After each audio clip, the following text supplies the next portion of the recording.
There comes a moment in every relationship when love is no longer the question, it's desire. You love your partner deeply.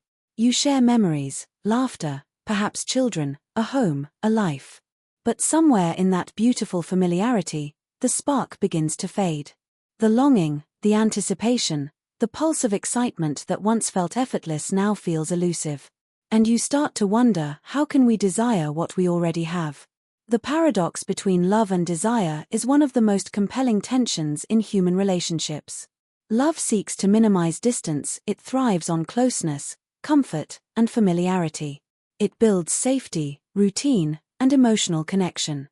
Desire, on the other hand, is born from space, from the unknown, from the sense of mystery, and from the anticipation of what we do not yet possess. This is the great irony of intimacy. The very closeness we long for in love can sometimes extinguish the fire that fuels desire. We often confuse the two, believing that because we love deeply, passion should naturally follow. Yet, the psychology of desire tells us otherwise. Desire is not sustained by certainty, it's sustained by imagination. It needs something to reach for, something that feels just out of grasp. In the beginning of a relationship, this distance exists naturally. We are curious about the other, enchanted by their mystery, and drawn to the discovery of who they are. But as love grows, that curiosity is replaced by familiarity. We begin to know each other too well. We stop seeing our partner as an individual and begin to see them as an extension of ourselves. The unknown becomes known, and in that process, desire quietly fades. This doesn't mean love and desire cannot coexist, it means they require different conditions to thrive. Where love needs security, desire needs freedom. Where love seeks to eliminate distance, desire longs to reintroduce it. To sustain desire in long-term relationships, we must learn to balance these two opposing forces. It begins with allowing space, psychological, emotional, and even physical. It's about seeing your partner not as fully known, but as continuously unfolding. It's about giving each other permission to evolve, to change, to remain a little mysterious. When we create this distance, we reignite the erotic charge that comes from seeing our partner not through the lens of routine, but through the eyes of curiosity. Understanding this paradox also requires us to reconnect with our own individuality. The more connected we are to ourselves, our passions, our vitality, our sense of play, the more we bring that energy back into the relationship. Desire flourishes when two people meet as whole individuals, not when they fuse into one. It thrives on the tension between connection and autonomy, between love and longing. The secret, then, lies not in choosing between love and desire, but in learning to hold them both, to cherish the safety love brings while still nurturing the space that allows desire to breathe. It's in that delicate balance that we rediscover passion not as something lost, but as something continually renewed through the art of seeing, imagining, and longing once more. Curiosity and imagination are the lifeblood of erotic vitality. They are what keep desire alive long after the initial spark fades, transforming routine into renewal and the familiar into something fascinating once more. When we first fall in love, curiosity is effortless, we are captivated by the unknown, hungry to learn everything about the other. Their words, gestures, and even silences draw us in. But over time, as familiarity replaces mystery, that effortless curiosity begins to wane. We start assuming we know everything about our partner, and in doing so, we stop truly seeing them. Desire doesn't die because of time, it dies when we stop being curious. Imagination plays a profound role in sustaining that curiosity. Desire is not a fact of the body, it is a creation of the mind. It begins in the space between reality and fantasy, in the playful tension between what is and what could be. Imagination allows us to reinvent the familiar, to see our partner and ourselves through new stories. When we imagine, we give desire a landscape to explore. We create scenarios, fantasies, possibilities that keep the mind alive with intrigue. Without imagination, relationships become purely functional, guided by schedules, responsibilities, and predictability. Desire needs surprise, it feeds on anticipation and mental play. Reawakening curiosity requires intentionality. It's about asking new questions, not about the past, but about the present. Who are you now? What moves you? What scares you? What dreams are still unfolding within you? These are the questions that bring aliveness back into the relationship. When partners allow themselves to be curious, they reintroduce movement into what has become static. They remind each other that discovery is a lifelong process, not a phase that ends once love becomes secure. Imagination also invites creativity into intimacy. It's the playful glance across a crowded room, the shared secret, the spontaneous touch that breaks routine. It's the courage to experiment, to dream together, to laugh in the middle of seriousness. This kind of playfulness doesn't trivialize intimacy, it deepens it. It reminds us that desire is not about performance but about presence. When we engage our imagination, we awaken a sense of freedom and possibility that is deeply erotic. Curiosity and imagination together transform desire from something we chase into something we cultivate. They remind us that passion isn't about novelty but about perception, about the willingness to see what's always been there in a new way. To desire someone, even after years, is to keep wondering about them, to keep imagining them as a mystery worth exploring, and to let that wonder keep us both alive. Maintaining individuality within intimacy is one of the most essential yet overlooked elements of sustaining desire. In the beginning, two people are drawn to each other precisely because they are separate, two distinct worlds meeting, each carrying its own mystery, energy, and perspective. But as love deepens, the boundary between self and other begins to blur. We merge lives, share routines, and intertwine responsibilities. While this closeness builds safety and trust, it can also unintentionally erode the very sense of separateness that once fueled attraction. Desire does not thrive in sameness, it flourishes in difference. It needs the presence of another who remains somewhat distinct, someone who can still surprise us. The loss of individuality often begins subtly. We start referring to ourselves as a unit, we instead of I. Our conversations center on logistics rather than dreams, on responsibilities rather than imagination.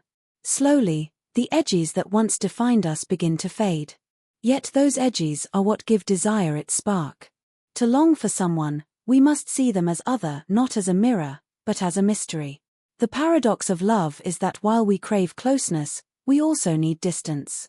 Without that space, passion suffocates under the weight of familiarity.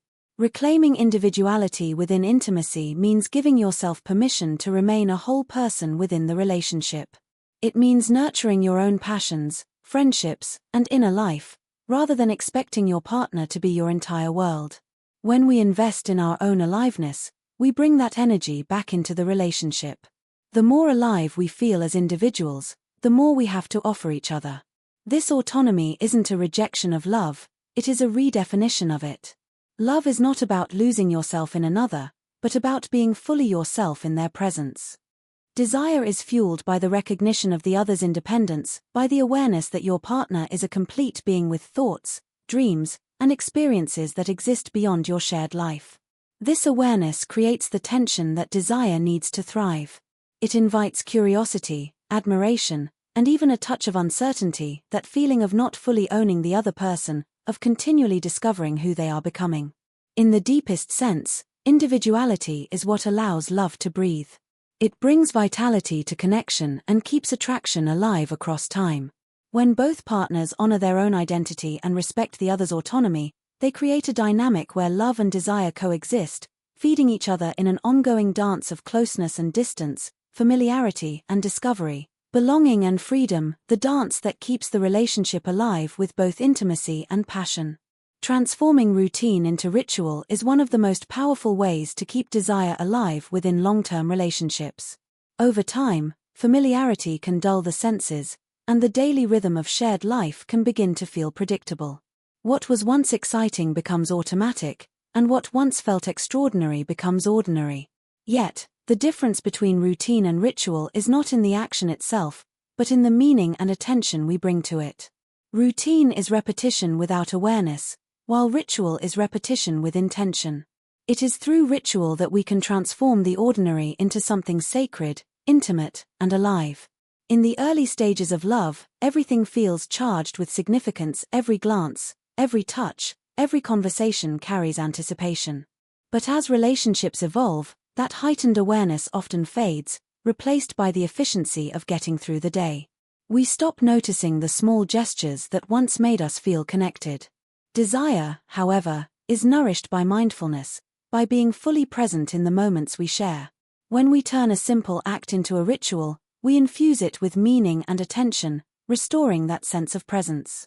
It could be the ritual of a shared morning coffee, the way we greet each other at the end of the day, or the moments of quiet connection before sleep.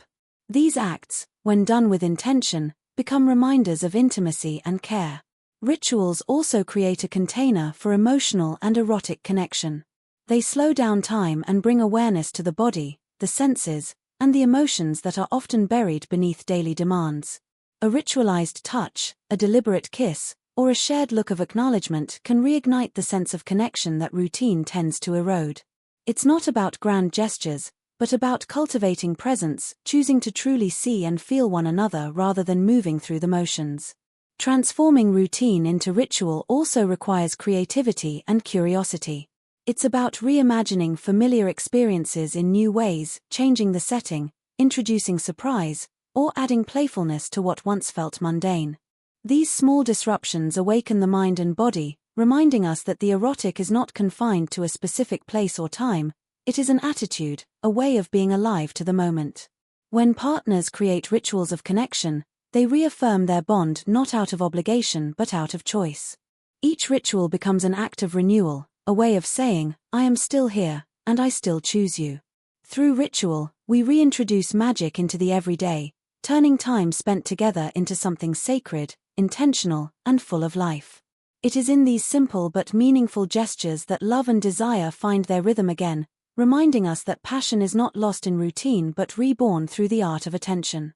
Embracing mystery, play, and emotional risk is essential to keeping desire vibrant and alive. Over time, many relationships begin to trade adventure for comfort, replacing curiosity with predictability. While stability creates safety, it can also quietly dull the erotic charge that comes from uncertainty and discovery. Desire needs movement, it needs the unknown, it needs to feel a little thrill.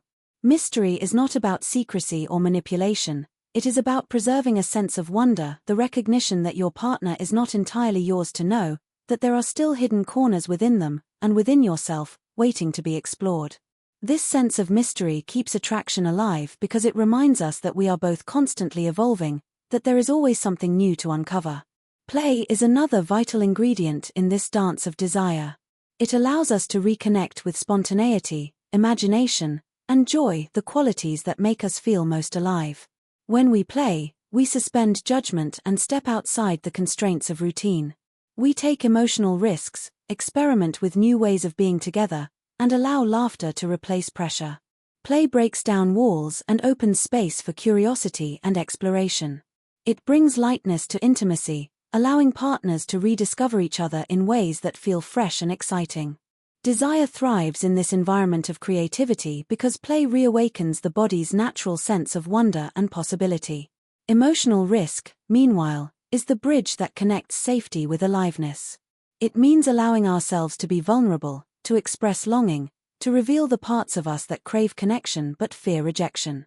Taking emotional risks requires courage to say what we feel, to share what we want, to show ourselves fully without certainty of how we'll be received. But it is in that very uncertainty that passion lives.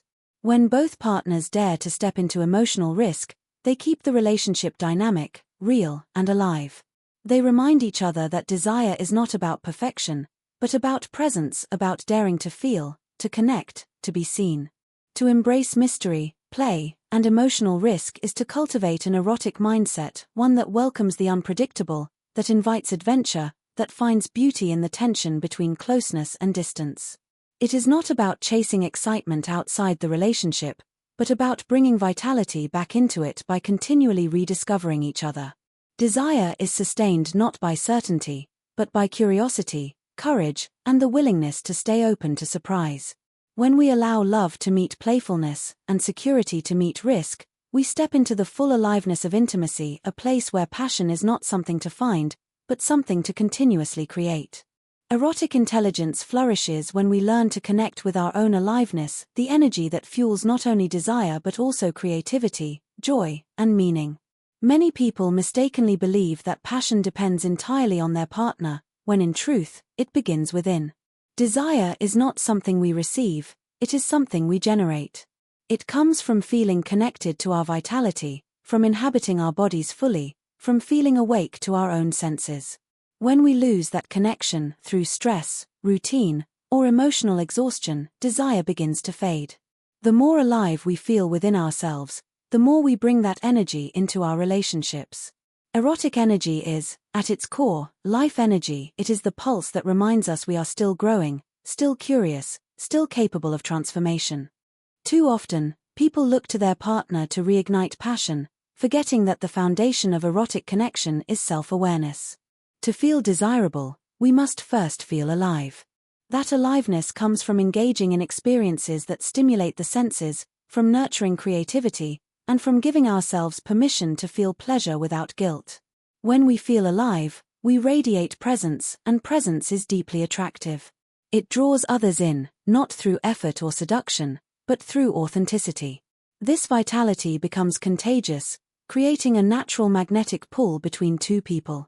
Reconnecting with our aliveness also means honoring the body as a source of wisdom and pleasure. In modern life, we often live in our heads, disconnected from the physical sensations that ground us in the moment.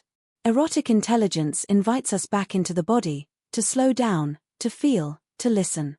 It is through the senses that we access desire, the warmth of touch, the rhythm of breath, the sound of laughter. When we are embodied, we are present, and presence is the essence of intimacy. The mind may wander, but the body knows how to feel.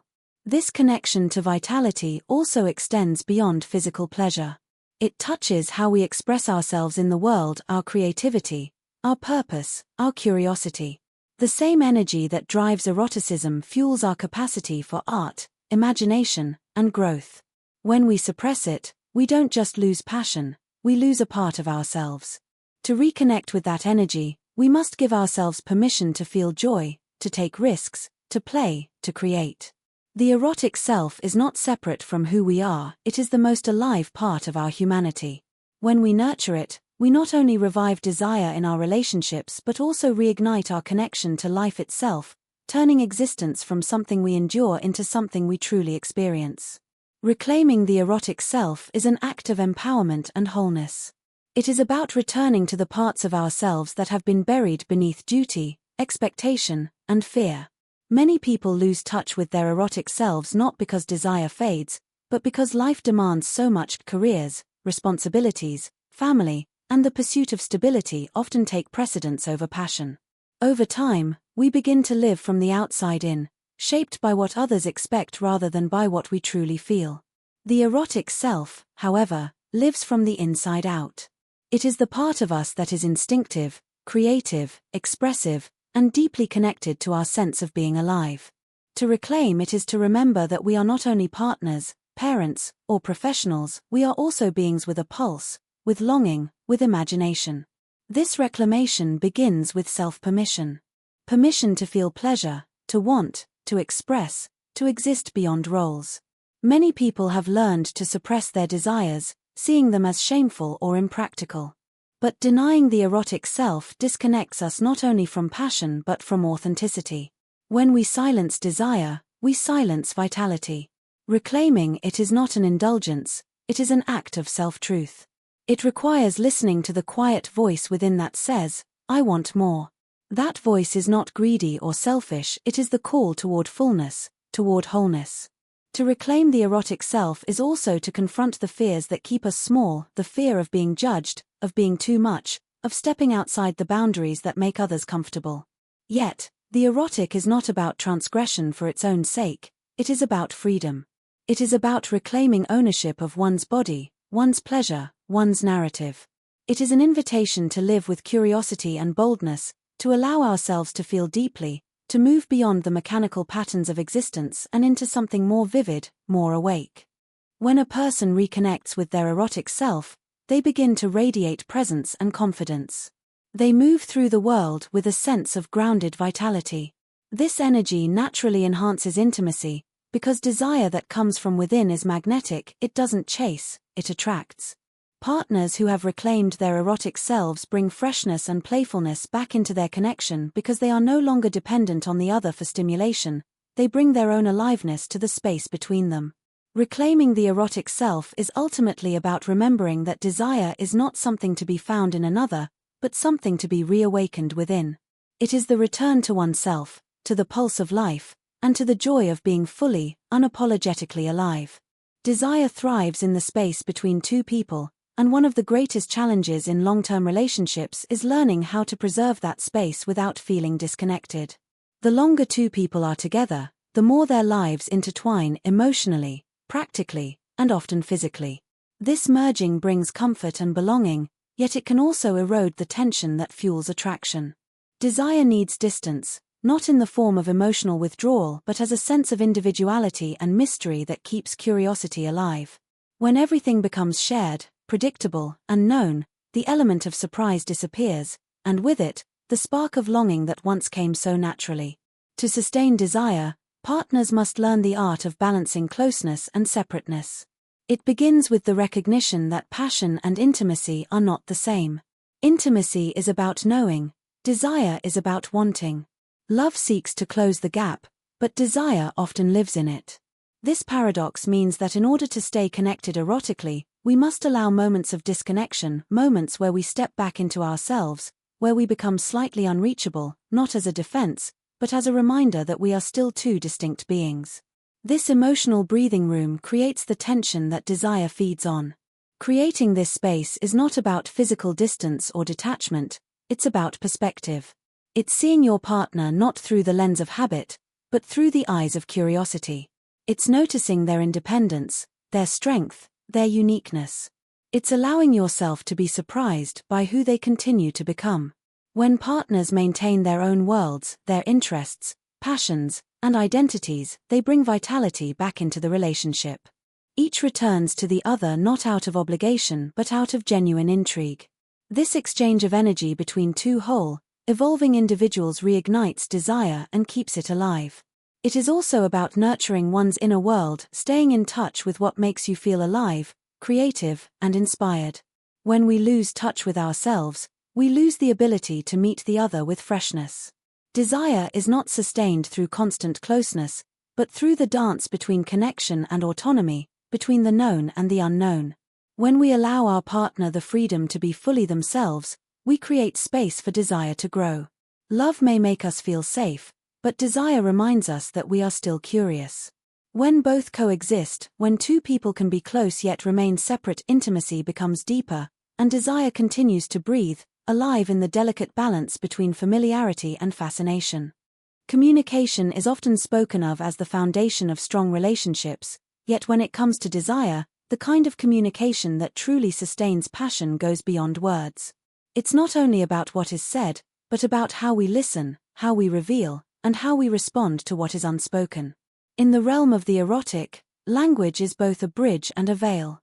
It connects us, but it can also conceal vulnerability. Many couples can discuss logistics with ease but struggle to articulate longing, fear, or fantasy. The truth is that desire often lives in ambiguity, in the places that can't be easily explained, and to communicate about it requires courage, sensitivity, and emotional honesty.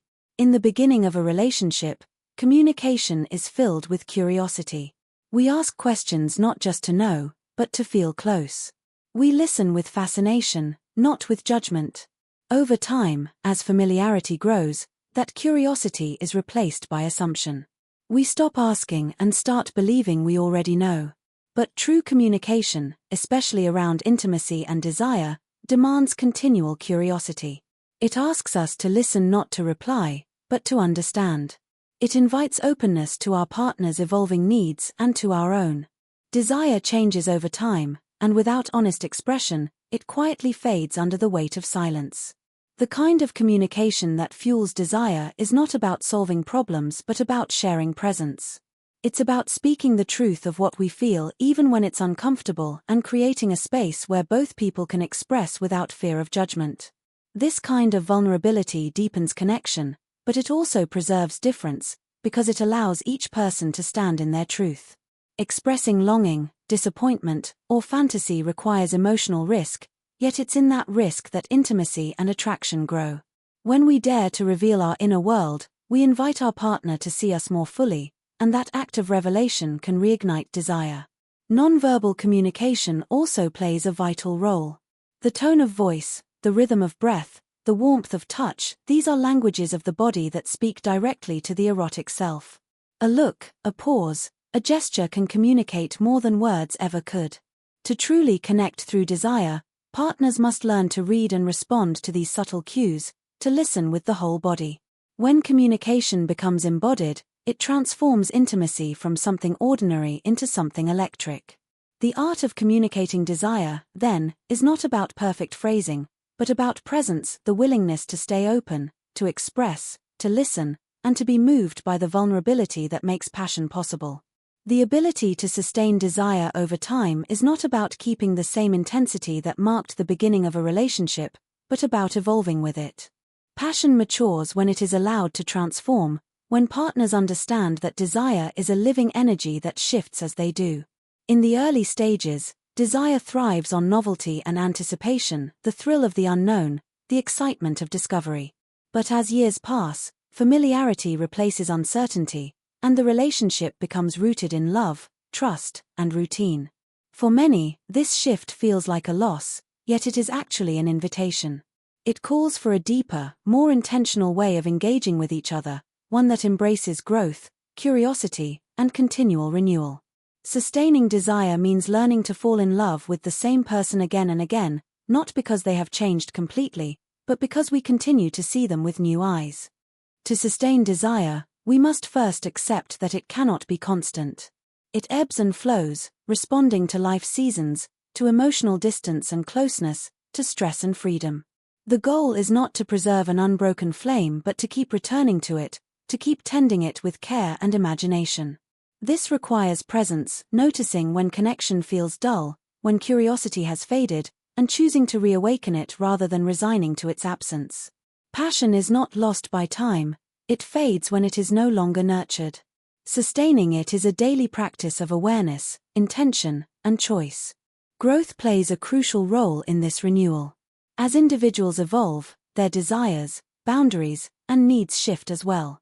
When partners support each other's personal development, they also keep the relationship alive with movement. Stagnation is the enemy of desire, vitality is its source. When we grow emotionally, intellectually, spiritually, we bring new energy into the connection. The relationship becomes a living organism, constantly reshaped by who each person is becoming. This dynamic keeps attraction alive because it maintains an element of unpredictability, a subtle reminder that there is always more to discover. Sustaining desire also depends on playfulness and imagination. It's about choosing to engage with life, and each other, with curiosity rather than complacency. Small gestures of attention, moments of laughter, shared adventures, these acts reawaken the pulse of the relationship. Desire is not found in grand gestures but in everyday moments made intentional. When partners cultivate wonder, stay curious, and embrace change rather than resist it, they transform time from an enemy into an ally. Desire then becomes not a fleeting emotion, but an ongoing dialogue, one that deepens, matures, and keeps both people connected to the living current of passion that never truly disappears, only waits to be rekindled.